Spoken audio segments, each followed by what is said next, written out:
Hello, my dear students. Warm welcome to all of you. We are with physics now.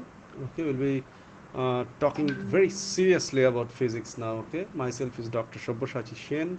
I'll be offering you the physics courses, course objective, course outcome.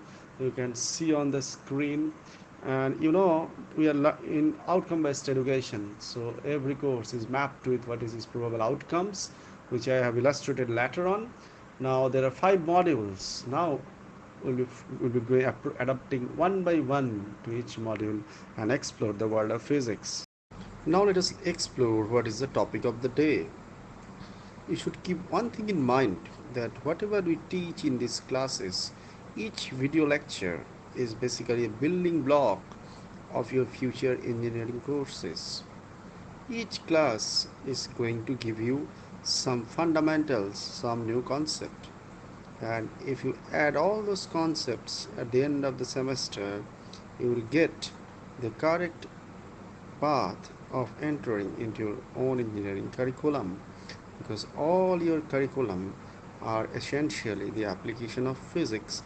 Engineering means physics applications. So let us explore it a bit more. Thank you. Okay, very good morning to all of you. Welcome back to my class on Physics 1. This is we are meeting 11th times in a row in this series of video lectures on Physics 1. We're in the deep into the topic of quantum mechanics 1 now. It is all theoretical, highly theoretical. It's all started with Max Planck and his explanation of black body radiation, as you know.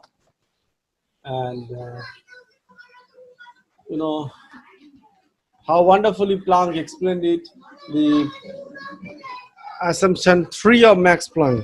There is a concept of energy of an object is discrete is a breakthrough in the history of physics.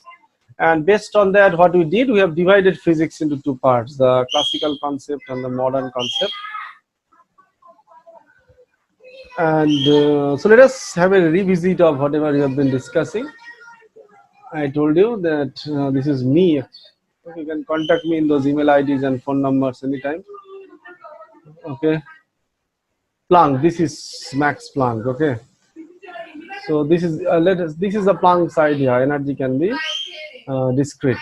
Okay, I every day tell you, and with because of Planck idea came in 1900, we have got these concepts. Okay, I presented in this way the classical idea, and the more where you define everything as matters and waves. Okay, and this classical idea tells us matters can collide, waves can superpose. The classical idea also tells you wave on a matter makes scattering. So this is the physics before 1900. Now that physics got shattered completely because of the two wonderful experiments, one by Einstein, another is by Compton. So both the experiment actually manifested the same story, that there are experiments in nature where a wave can be metal-like. Okay, photoelectricity was described with light as a considering that is a stream of matter called photon. So experiment was an entirely photon electron collision,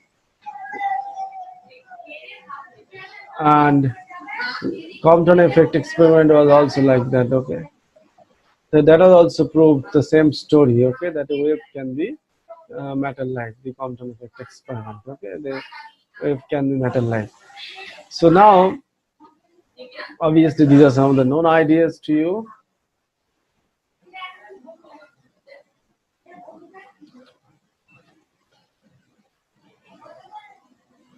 So I actually told you in this tone that there obviously that in my class we talk about the photonic nature or the particle nature of the electromagnetic radiation, and in your practical class when you do interference experiment you consider the wave nature. So that means electromagnetic wave has got a dual character. You cannot use my concept in your lab class, or you cannot use lab class concept in my class. Okay, so this dual nature of electromagnetic wave is called wave particle duality. And this idea of particle duality was further generalized, okay, with a wonderful idea that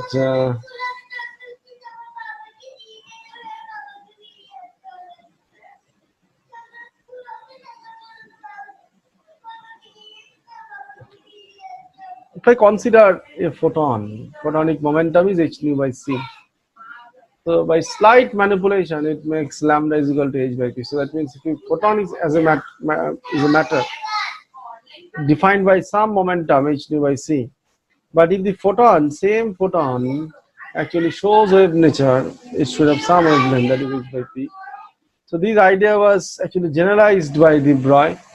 According to de Broglie, okay, that any matter, as a matter of fact, can show wave nature, and that wave nature of the matter is manifested by its de Broglie wavelength. This, you look at this circle, okay, this is all our nature is, that the same thing can sometimes be wave-like and same thing can sometimes be metal-like. Electron is metal-like in Compton effect, or maybe wave-like in some other experiment which we'll be discussing very soon, and light is, or electromagnetic wave is photon-like in Compton effect and wave-like in interference experiment.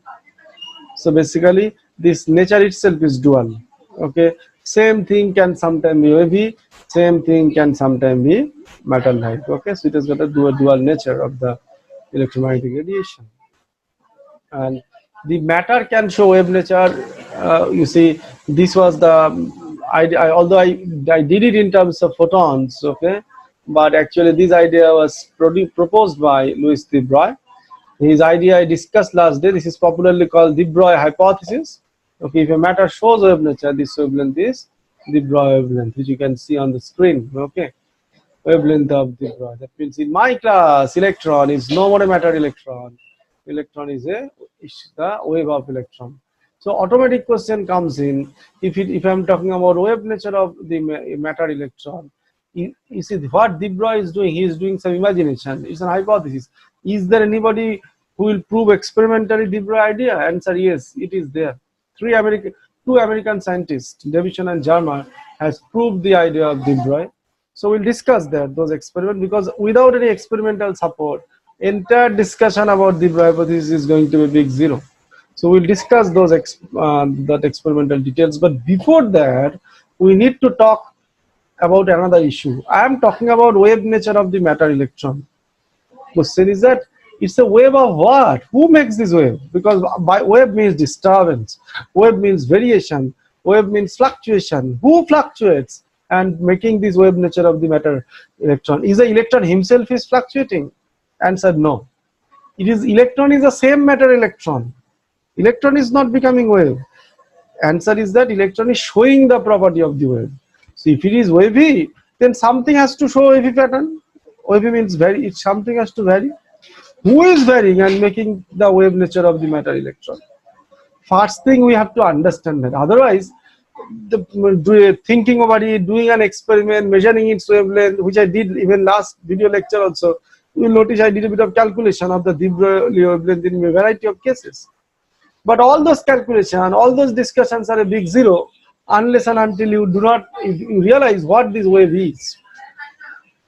So two issues I need to clarify very soon. That is, the wave that I am talking in a quantum mechanics class, or the what kind of wave it is.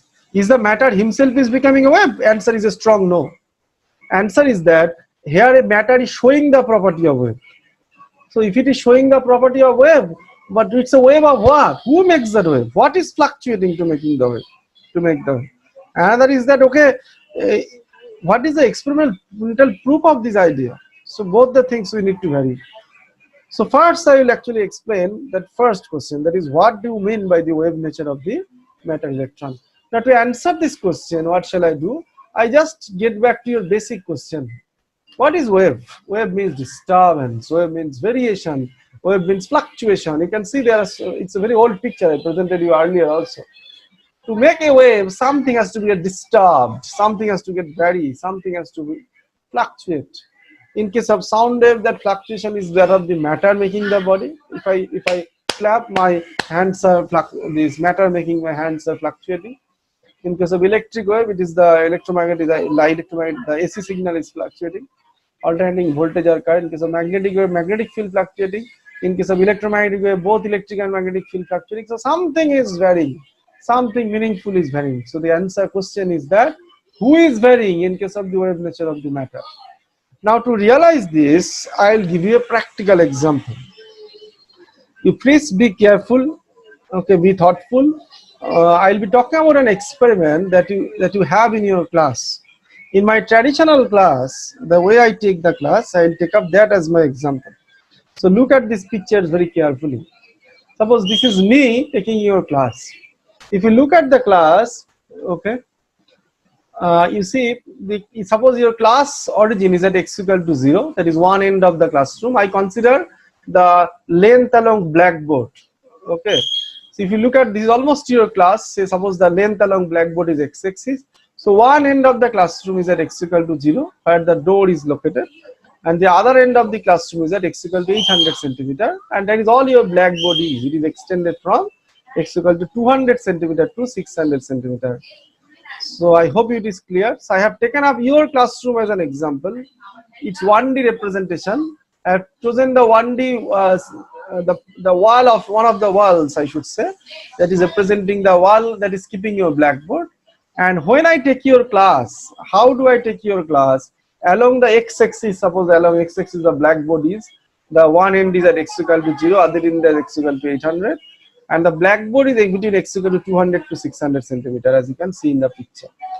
Now my question is that if I am taking your class and I am working on the blackboard, what is my probable position inside your classroom? You see, you can see me here, where you can see me here also sometime, okay, because I work on the board.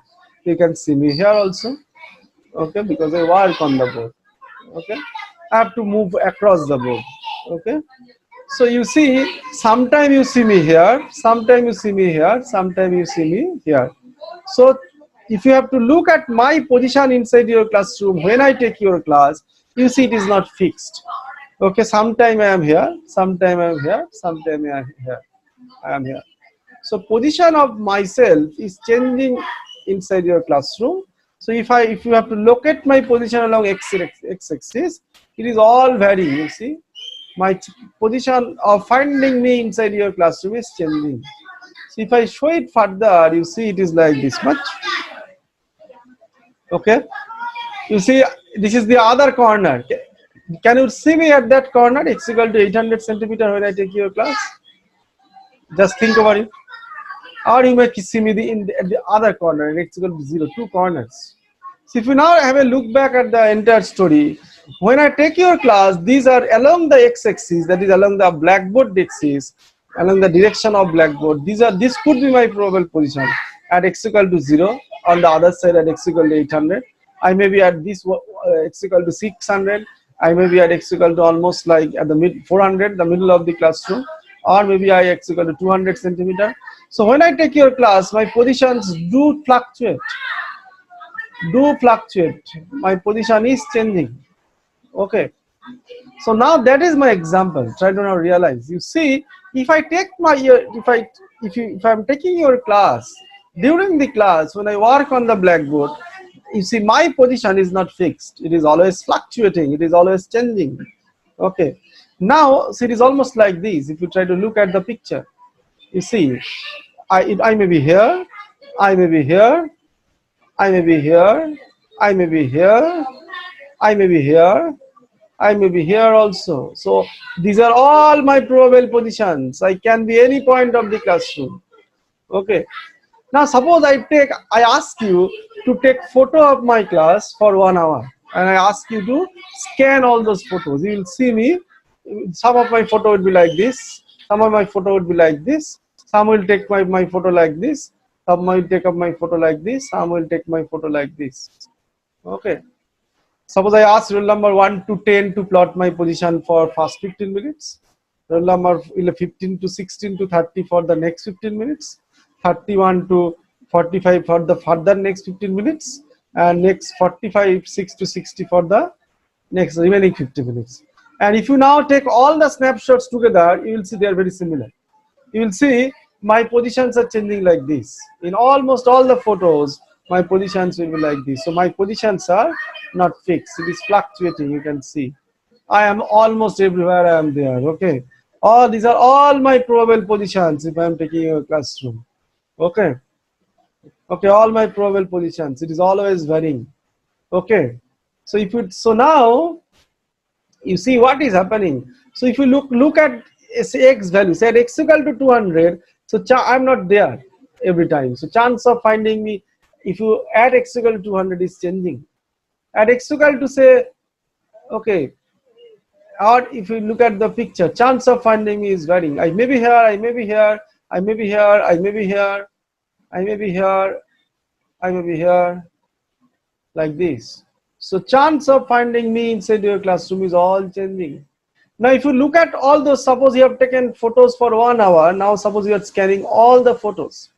The interesting thing that you will notice is that you see I have been moving my position. Now if you interestingly you see, out of 100 photos, maybe in 80 photos you will find me here most of the time at this position of the classroom, that is close to left hand side of the blackboard. Why? Because I am a right hander and I do not take class in Urdu, so basically I have to begin from the left hand side corner. Okay, so most of the time you will find me there at that position. There is a chance of finding me is higher at that position. Chance of finding me is a bit lower at this position. Sometime I go there, so chances are varying. Suppose I'd say 75 times I remain in the first position. Suppose I remain here at say 20 times, so 95 is gone. Sometime I come here maybe 4 times out of 100, 99 is gone, and I come to this position. I never, or sometime maybe going there, and I maybe this is when I enter in your classroom. The door is there. So chances are varying. Some are chance of finding me are larger, some are chance of finding me are smaller. So chance of finding me, some are chance of finding me is larger here at x equal to 200. Some are chance of finding a bit smaller, but it is finite.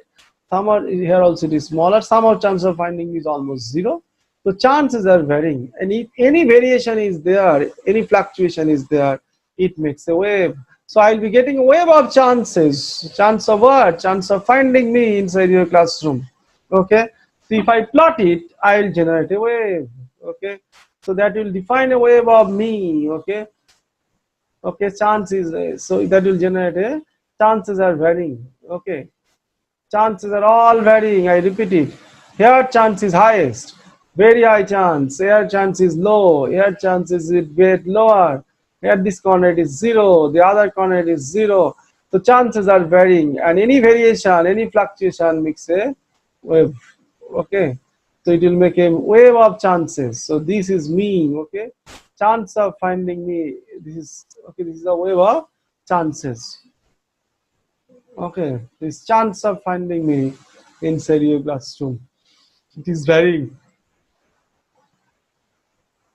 At x equal to close to 200, you see these chances are a little bit more because I almost work on that part of the blackboard most of the time, and somewhere it is less, somewhere it is high. So what is fluctuating there? I am not fluctuating. I am out. I am not there. Who is fluctuating? One of my attribute, one of my feature is varying. What is that feature? Chance of finding me inside your classroom, or chance in a better language is called probability. So probability of finding the inside your classroom. So that is representing me when I take your class, my probable position inside your classroom. So that is probability wave of myself. I am a big matter. So this is my matter wave. I will say it matter wave. So matter wave, or the wave nature of matter, is not a physical wave, not like light. Had some physical entity like electric field and magnetic field will vary, not like sound. Had some physical entity like matter himself will vary. It is a mathematical wave. It's a probability wave, wave of chances, wave of finding an object. Okay, it is my matter wave, but you can understand I'm a big matter here. That is not me. That is one of my attribute, one of my feature. So that is the wave nature of myself, my matter wave. So matter wave or wave nature of matter is not a physical wave, it's a mathematical wave, it's a probability wave. So the quantum mechanical wave is basically a probability wave. Because you see, if you consider me to see me inside your classroom, you don't have to take a chance because I'm a big object. But instead of me, if there was an electron, okay, this is the wave. Okay, you can see just the same thing. This is the probability of finding me of my me is changing. Okay, so as I mentioned, it's a probability wave of electron. Okay, so this is my matter wave. Okay, this is matter wave of SS. Okay, but I repeatedly, that is not me, that is one of my attribute. Okay, so the wave nature of matter or the that is wavy interpretation of matter, or the wave nature of that we are talking, telling that Debra is telling that a matter can show wave nature. That is basically he's talking about the probability wave of the matter electron. Because you can, you see, my chance of finding me is varying in your classroom, somewhere more, somewhere less. So I say chance in a better language is probability. The probability of finding me inside your classroom is varying. So it makes a wave of chances, wave of probability of what? Probability of finding me. So that is my wave, my probability wave, but that is not me. Similarly, you see, common sense, as I was telling, I am a big object. To see me inside your classroom, you don't have to need a wave like this. But if you have got electron in your hand, then what should I do? This is the definition. Okay, so it's just a mathematical wave. If you have got electron in your hand, suppose electrons are there, electrons are moving. You see, you can see me, I am a big object, but you cannot see a tiny electron. But you know electron is moving. So you have to take chance to find out the matter electron. Chance of finding the electron at a given point will vary. So variation will make a wave of chance of finding the electron. Okay. So there also you see, look at the right hand side picture. So that is the chance electron is moving. So at a given point, chance of finding the electron is changing. Chance of finding the electron is varying. So it's a variation of the probability of finding the electron. So the wave that I'm talking about is the probability wave of finding a matter. It may be myself inside your classroom, or it may be electron moving around the nucleus. Point is that you can see me, but to practically speaking, to find me, you don't have to take a chance. But practically speaking, to find out electron, you have to take a chance, because its positions are also always changing. You cannot see the electron. So at a given point, chance of finding the electron will every time vary. So variation will define a wave, and that is a wave of chances. So this is a wave that we talk about in a quantum mechanics class. That matter wave is a chance wave, probability wave. It's a mathematical wave, not like light and sound. So the quantum mechanical wave is a probability wave, mathematical wave. Okay. And this wave is so, and that wave is not electron. I repeated it. That wave, this wave is not myself. Okay, as I told you, this is not me. This is one of my attributes, chance of finding me, and this is not electron. This wave is not electron. There is a probability of wave of finding electron. Just like in chemistry, you learned, say, s orbital, p orbital, all these things you learned in chemistry. You learned in chemistry courses, s orbital, p orbital, everything. 2s, 2p. These are not electron. These are the probability waves of electron. You can see here. You see, there is a p orbitals, it's d orbitals. They are coming. They are not electrons. Okay, you can see 2s, 2p, all these things. And it is written now. These are not electrons. These are basically probability waves of finding the. It will not become. Say, electron will be like a flower, or like a shell, like a lobe, like that. It's not like that, as you can see in the picture. It is electron you can't see. So, you know, as I have shown you just here, that the chance of finding the electron is changing every time, as I have shown here. You see, electron is orbiting around, so chance of finding the electron is changing every time at a given point. So that chance wave, okay, chance of finding the electron is varying every time. Okay, as if the electron is moving. So these chances, okay, are varying. So at a given point, the chance is varying, means I will get a fluctuation, any variation will lead to a wave. So I will define a wave of chances. Chance is called probability. It's a wave of probability. So that is a wave representing the matter electron. So that is a wave of electron. That is not electron. That is the wave of electron. And what does it wave means? It is representing the probability of finding the electron. Electron has not become a wave. So because I cannot see the electron, I take a chance to find out the electron. At a given point, chance is varying. So any variation makes a wave. So it's a wave of chance of finding the electron. So that is the probability wave of electron. Okay, or matter wave of electron. So wave nature of matter that you talk in a quantum mechanics class is a wave of probabilities. Okay, just like in you say S wave, P wave. Okay, they are basically, that means S wave means you are thinking electron over a sphere like this. Okay, P wave means electron. You are thinking electron, probability waves of electron like that. Electron may be most probably present at the center of the sphere in case of S wave. In case of P waves, electron most probably be present like that in that between those two lobes. When you do superposition, hybridization, that means you are thinking electron to be present over this region. Okay, so that is basically created by interference of the probability waves of the electron. Okay, so basically the p orbital, 3 or s orbital, d orbital, basically they are variety of probability waves of electron. You are thinking electron may be present in that region. So that is not electron. They are all probability waves of electron. So I repeatedly tell you that wave that I talk about in a quantum mechanics class is a probability wave of electron. So I hope it is done. It is clear to what does it mean by this wave nature of the matter. It is a probability wave of the electron. Okay.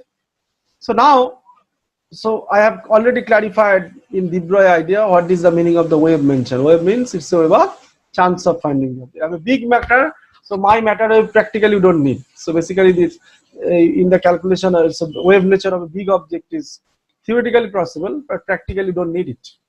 Where you need it? You need it for small objects which you can't see. Then you take a chance to find out the matter. Then the chances will vary. Variation will make the wave, and that is a wave of chance of finding the object or probability of finding the object or probability wave of the electron. So wave we talk about is the probability wave of the matter electron or any matter as a matter of fact. Okay. Now because I have understood this wave now, my next job is one more job is pending unless and until the de Broglie idea will be not fully done. One thing that wavy nature, what is the type of wave that you realized, but we need a proof of this idea. That what de Broglie told that matter can show wave nature, or this wavy nature means that wave means the probability of finding the electron or probability of the electron. But what is the proof of this concept? These are all theoretical that I told you. Only thing practical that I told you is the reference to your classroom. So that's why it was more easy to possibly I tried to help you in understanding. Okay. But practically speaking, in the at the electronic level, at the level of the electrons, you need an experimental verification, and that is the division-German experiment. And that is our next point of discussion. We will now discuss about the experiment that was carried out by Division and German. To discuss that, my request is that you wait until next class because that needs a separate discussion, full-length discussion of the division-German experiment will be done next day. Thank you. Our discussion continues in the quantum.